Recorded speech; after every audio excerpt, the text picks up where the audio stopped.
اللہ کے नाम से शुरू करते हैं जो निहायत मेहरबान और रहीम करने वाला है।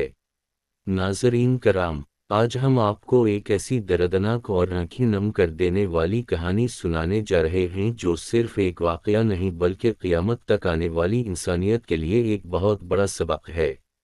ये कहानी है अल्लाह के अजीम नबी हज़रत नूह वही की, एक ऐसे बाप की जो नबी भी था, दाई भी, और एक ऐसा दिल रखने वाला इंसान भी जिसके सामने इसका अपना बेटा हलाकत की तरफ बढ़ रहा था। ये कहानी हमें बताती है कि हिदायत नसब से नहीं, ईमान से मिलती है, और अल्लाह का फैसला सबसे बुलंद है। हज़रत नूह वह अल्लाह के इन बरगज़ीदा बंदों में से थे जिन्हें अल्लाह ने एक गुमराह कौम की तरफ नबी बनाकर भेजा। ये कौम बुत परस्ती में डूब चुकी थी। वद, सवा, यगौस, यौक और नसर जैसे बुतों को अल्लाह का शरीक बना रखा था। साल हा साल गुजर गए थे, लेकिन दिलों से अल्लाह का खौफ निकल चुका था। हज़रत नूह वह ने अपनी कौम को दिन रात, खले और छपे, नरमी और सख्ती हर अंदाज से अल्लाह की तरफ बुलाया। वो कहते थे कि एक अल्लाह की इबादत करो, इसके सिवा कोई मबूद नहीं। अगर तुमने तौबा ना की तो एक बड़ा अजाब आएगा। 950 साल तक हज़रत नूह वह ने तबलीग की।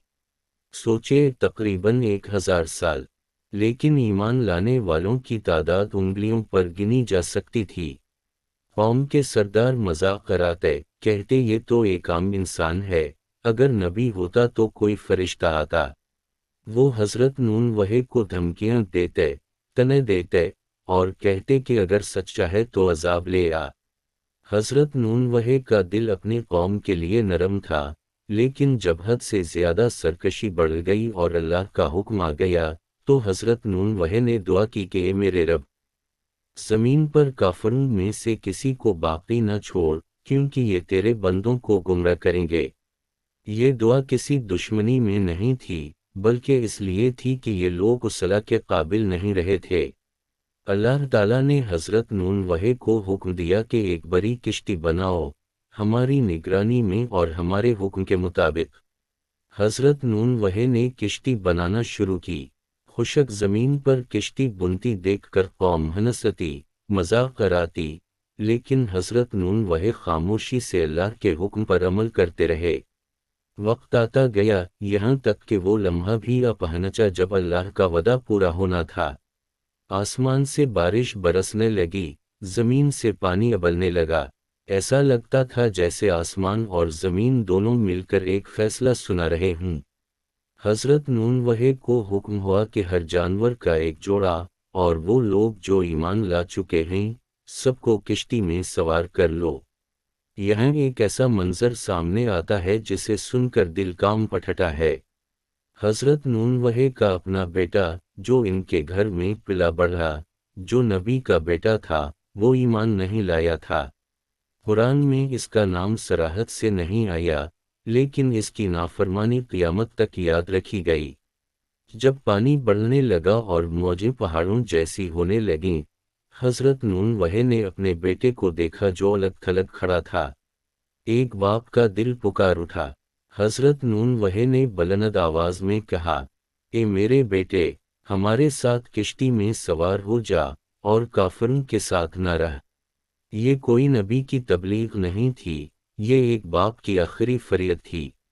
एक ऐसा बाप जो जानता था कि अब वक्त ख़त्म हो रहा है, लेकिन बेटे के दिल पर गुरूर छाया हुआ था। इसने जवाब दिया, मैं किसी पहाड़ पर चढ़ जाऊंगा, वो मुझे पानी से बचा लेगा। क्या दर्दनाक जुमला था। इसने अल्लाह की रहमत के मुकाबले में पहाड़ पर भरोसा किया। हज़रत नूह वह ने फौरन कहा, आज अल्लाह के अजाब से कोई बचाने वाला नहीं, सिवाय इसके जिस पर अल्लाह रहम करे। लेकिन अभी बात मुकम्मल भी ना हुई थी कि एक ज़बरदस्त मौज आई, और बाप और बेटे के दरमियान हाइल हो गई। वो बेटा नज़रों से ओझल हो गया, हमेशा के लिए।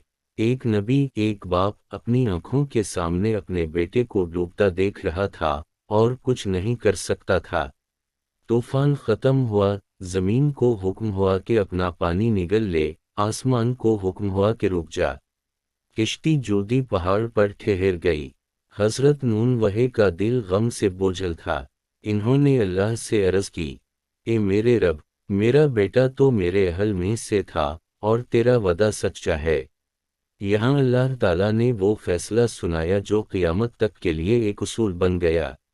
اللہ نے فرمایا، اے نوح، وہ تمہارے اہل میں سے نہیں ہے، اس کا عمل ٹھیک نہیں تھا، تم مجھ سے وہ بات نہ مانگو جس کا تمہیں علم نہیں۔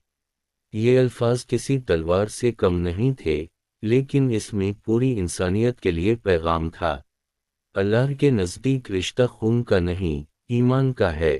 نبی کا بیٹا بھی اگر نافرمان ہو تو وہ نجات نہیں پا سکتا، اور ایک عام انسان بھی اگر ایمان والا ہو تو وہ اللہ کا محبوب بن سکتا ہے۔ حضرت نون وحی نے فوراً توبہ کی اور کہا، اے میرے رب، میں تیری پناہ مانگتا ہوں کہ تجھ سے ایسی چیز مانگوں جس کا مجھے علم نہیں، اور اگر تو نے مجھے معاف نہ کیا تو میں نقصان اٹھانے والوں میں سے ہو جاؤں گا۔ یہ کہانی ہمیں جھنجھوڑ کر رکھ دیتی ہے۔ آج ہم کہتے ہیں کہ ہم فلاں خاندان سے ہیں، فلاں گھرانے میں پیدا ہوئے ہیں، لیکن حضرت نون وحی کے بیٹے کی مثال ہمارے سامنے ہے۔ نجات کا دار و مدار صرف ایمان اور عمل پر ہے۔ یہ واقعہ ہمیں والدین کے لیے بھی ایک پیغام دیتا ہے کہ ہدایت دینا ہمارا کام ہے، دل بدلنا اللہ کا، اور اولاد کے لیے بھی کہ نبی کا بیٹا ہونا بھی فائدہ نہیں دیتا اگر اللہ کی نافرمانی ہو۔ ناظرین کرام، طوفان نون وحی صرف پانی کا طوفان نہیں تھا، یہ غرور، نافرمانی اور انکار کا طوفان تھا۔ جو کشتی میں سوار ہو گیا وہ بچ گیا، اور جو اپنے عقل، طاقت اور پہاڑ پر بھروسہ کرتا رہا وہ ہلاک ہو گیا۔ آج بھی نجات کی کشتی موجود ہے، اور وہ ہے ایمان، تقوی اور اللہ کی اطاعت۔ سوال یہ ہے کہ ہم کس طرف کھڑے ہیں، کشتی کی طرف یا پہاڑ کی طرف؟ یہی وہ دردناک حقیقت ہے جو حضرت نون وحی اور ان کے بیٹے کی کہانی ہمیں سکھاتی ہے۔ آخر میں، اے اللہ، ہمیں ہدایت پر ثابت قدم رکھ، ہمیں اپنی اطاعت والی کشتی میں سوار رکھ، اور ہمیں غرور اور نافرمانی کے طوفان میں ڈوبنے سے بچا لے۔ آمین۔